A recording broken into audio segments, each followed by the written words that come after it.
Hello student, स्वागत है आपका विक्रम एकेडमी के यूट्यूब चैनल पर। आज हम 12th स्टैंडर्ड का सेक्रेटरी प्रैक्टिस ये सब्जेक्ट स्टडी करने जा रहे हैं और आपको पता ही है अपना सेकंड टॉपिक चालू है और सेकंड टॉपिक का ये कंसेप्ट है एक्सेप्टेंस ऑफ डिपॉजिट। तो चलो देखते हैं। तो ये एक तरह का पब्लिक से लिया हुआ डिपॉजिट होता है जो शॉर्ट टर्म के लिए लिया जाता है। शॉर्ट टर्म यानी पीरियड होगा 6 मंथ से लेकर 36 मंथ का। सो एक तरह का फिक्स डिपॉजिट पब्लिक से लिया जाएगा, पब्लिक से कलेक्ट किया जाएगा, तो इसीलिए होगा पब्लिक डिपॉजिट्स। ये मेथड में नॉर्मली जनरल पब्लिक को इनवाइट किया जाता है कि आप अपना सेविंग कंपनी के पास अलग पीरियड के लिए, अलग अलग पीरियड के लिए रख दो। इस पे कंपनी रिटर्न क्या देगी? तो इंटरेस्ट रिटर्न देगी और कंपनी एक प्रूफ की तौर पर डिपॉजिट रिसिप्ट देती है डिपॉजिटर को, जिस पे मेंशन किया जाएगा deposit receipt. Deposit receipt is acknowledgement, ये एक एक्नॉलेजमेंट होगा, एक रिसिप्ट की तरह होगा जिसपे पता चलेगा कि कंपनी ने डेब्ट लिया है, लोन लिया है शॉर्ट टर्म पीरियड के लिए। सो डिपॉजिट सिक्योर्ड भी हो सकते हैं और अनसिक्योर्ड भी हो सकते हैं। ठीक है, अभी मीनिंग देखेंगे हम। Section 2 subsection 31 companies act 2013 deposit includes any receipt of money by way of deposit और loan in any other form by company. Deposit में क्या इंक्लूड होगा? वो ऑल रिसिप्ट्स जो मनी के माध्यम से डिपॉजिट या फिर लोन लिए गए हैं कंपनी ने, but does not include such categories of amount as may be prescribe in consultation with the Reserve Bank of India. और किसी भी कैटेगरी में वो इंक्लूड नहीं होंगे, आरबीआई के जो भी प्रिस्क्राइब कंडीशंस है उसमें, तो सब डिपॉजिट्स हो जाएंगे। The above expression has been further elaborated by Rule 2, Subsection 1, Subsection 3 of Companies Acceptance of Deposit Rules 2014। So जो एक्ट दिया है वो एक्ट के तहत above expression के बारे में बोलते हैं। Deposit means any receipt of money in the form of deposit or loan by company. However, deposit does not include following। So नीचे दी गई टर्म्स डिपॉजिट में इंक्लूड नहीं होगी। Amount receive from central government और स्टेट गवर्नमेंट, डिपॉजिट नहीं होगा। Amount receive की जाएगी as a loan for banking company, तो वो डिपॉजिट नहीं होगा।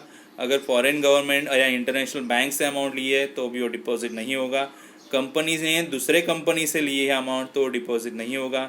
अमाउंट जो कमर्शियल पेपर से इशू करने से मिली है वो डिपॉजिट नहीं होगा। बॉन्ड इशू करने से अमाउंट मिली है तो डिपॉजिट नहीं होगा। ट्रस्ट से अमाउंट मिली है तो डिपॉजिट नहीं होगा। और सब्सक्रिप्शन से मिली अमाउंट शेयर्स या डिबेंचर्स से तो वो भी डिपॉजिट नहीं होगा। ये सब छोड़ के जो नॉर्मल अमाउंट्स रिसीव की जाएगी कंपनी ने तो उसे डिपॉजिट बोल सकते हैं। ठीक है, अभी हम देखेंगे बॉन्ड। बॉन्ड इज़ अ डेब्ट security. It is a formal contract to repay borrowed money. एक फॉर्मल कॉन्ट्रैक्ट होता है पैसा वापस करने के लिए इंटरेस्ट के साथ। बॉन्ड इज अ लोन, ये भी एक तरह का लोन ही है। जैसे डिबेंचर एक तरह का लोन है, डिपॉजिट एक तरह का लोन है, वैसे ही बॉन्ड भी एक तरह का लोन है। The holder of bond is a lender of the institution. So जो होल्डर होता है बॉन्ड लेने वाला एक लेंडर होगा इंस्टीट्यूशन का। ही इज़ अ क्रेडिटर, जैसे डेटर्स क्रेडिटर है वैसे ये भी एक क्रेडिटर्स है कंपनी के, उनको फिक्स रेट से इंटरेस्ट मिलेगा। All bonds have maturity date and is paid in cash at a certain date in future. सब बॉन्ड्स को मैच्योरिटी डेट होगी, ड्यू डेट होगी कि कब पेड होंगे, और ये सर्टन डेट पे फ्यूचर में कैश में ही पेड होंगे। तो अकॉर्डिंग टू वेबस्टर डिक्शनरी से बॉन्ड का मीनिंग क्या पता चलता है? देखो, bond is an interest bearing certificate. ये भी एक सर्टिफिकेट ही होता है। जैसे डिबेंचर एक सर्टिफिकेट है तो इसे बॉन्ड भी एक सर्टिफिकेट बनेगा। इशूड बाय द गवर्नमेंट और business firm promising to pay the holder a specific sum at a specified date. Thus, a company borrows money and issues bonds as an evidence of debt. Interest is payable on bonds at a fixed interval on maturity of bonds.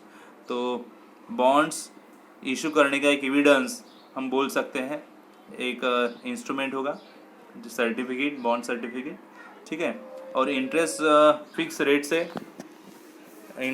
Fix interval में दिया जाएगा, मतलब after 1 yearly या फिर 6 monthly, या फिर पूरा due date होने के बाद मैच्योरिटी पे जब पैसा रिफंड किया जाएगा तभी इंटरेस्ट भी रिफंड दिया जाएगा उसके साथ। तो इंटरेस्ट कभी भी दे सकते हैं, जैसे पहले डिसाइड हुआ रहेगा इशू करते वक्त कि बॉन्ड का इंटरेस्ट कब दिया जाएगा। नाउ फीचर्स दिए है बॉन्ड्स के, हम देखते हैं।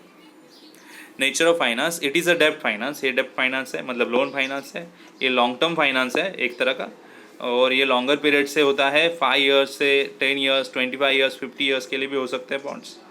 स्टेटस ऑफ बॉन्ड होल्डर तो हमें पता है ये क्रेडिटर्स है, और क्रेडिटर्स है तो ये ओनर नहीं है, तो कुछ भी जनरल मीटिंग में पार्टिसिपेट नहीं कर सकते, उनको वोटिंग राइट्स नहीं है, वो मैनेजमेंट में पार्टिसिपेट नहीं कर सकते। रिटर्न ऑन बॉन्ड्स, बॉन्ड्स पे रिटर्न इंटरेस्ट मिलता है, वो भी फिक्स रेट्स में, वो रेगुलर इंटरवल से मिलेगा या फिर मैच्योरिटी डेट पे मिलेगा। रीपेमेंट मैच्योरिटी होने पे ही दिया जाएगा, प्रिंसिपल अमाउंट पेड है जो पेड की जाएगी, इंटरेस्ट अगर बाकी है तो उसके साथ पे किया जाएगा। अभी important concept, American deposit receipt ADR और global deposit receipt GDR। So short में ADR और GDR। तो क्या दिया है ADR और GDR में, चलो देखते हैं। In India shares of public company are listed and traded on various stock exchange. India में अलग अलग स्टॉक एक्सचेंज पे कंपनी ने अपना नाम लिस्ट किया हुआ रहता है, मतलब रजिस्टर किया हुआ रहता है। जैसे कि बॉम्बे स्टॉक एक्सचेंज है, नेशनल स्टॉक एक्सचेंज है इंडिया में, तो वहाँ पे कंपनी ने अपना नाम रजिस्टर किया है, तो वो स्टॉक ट्रेडिंग से, स्टॉक मार्केट से वहाँ पे वो कंपनी अपने शेयर्स परचेज और सेल कर सकती है। With adoption of free economic policy due to globalization, some of the Indian companies shares are also listed and traded on foreign stock exchange. But free economic policy होने की वजह से globalisation बढ़ गया है, और अपनी कंपनी जो है, इंडियन कंपनी जो है, फॉरेन स्टॉक मार्केट पे भी अपना नाम लिस्ट कर सकती है। जैसे न्यूयॉर्क स्टॉक एक्सचेंज है NYSE, और national association of security dealer automated quotation, Nasdaq भी बोल सकते हैं। तो यहाँ पे भी अपनी कंपनी ने, इंडियन कंपनी में समझो, नाम अपना लिस्ट किया है, तो वहाँ पे भी वो न्यूयॉर्क स्टॉक एक्सचेंज में या फिर नैस्डैक में भी अपनी कंपनी के शेयर्स बेचे जा सकते हैं, खरीदे जा सकते हैं। To list shares on the stock exchange, company has to comply with the policies of the stock exchange. तो स्टॉक एक्सचेंज की कुछ पॉलिसीज होंगी, वो पॉलिसी फुलफिल करनी पड़ेंगी, तभी अपने कंपनी का नाम वहाँ पे लिस्ट होगा। The policies of the stock exchange are different than the policies of Indian stock exchange. तो इंडिया के स्टॉक एक्सचेंज और वो स्टॉक एक्सचेंज की पॉलिसी में बहुत डिफरेंस है। Therefore those Indian companies which can not list there shares directly on foreign stock exchange get listed indirectly using ADR and GDR। तो ऐसी कंपनी जो ये स्टॉक एक्सचेंज पे, मतलब न्यूयॉर्क स्टॉक एक्सचेंज, नैस्डैक है, बाहर वाले जो इंडिया के बाहर जो स्टॉक एक्सचेंज है फॉरेन, वहाँ पे अगर कंपनी नाम अपना लिस्ट नहीं कर पाती है डायरेक्टली, तो फिर कंपनी ADR और GDR इशू करते हैं। तो अभी ये जो कंसेप्ट हम देख रहे हैं ADR और GDR, वहाँ पे अभी हमें बताया गया कि ADR और GDR कंपनी कब डिक्लेयर करती है, लाती है, इशू करती है।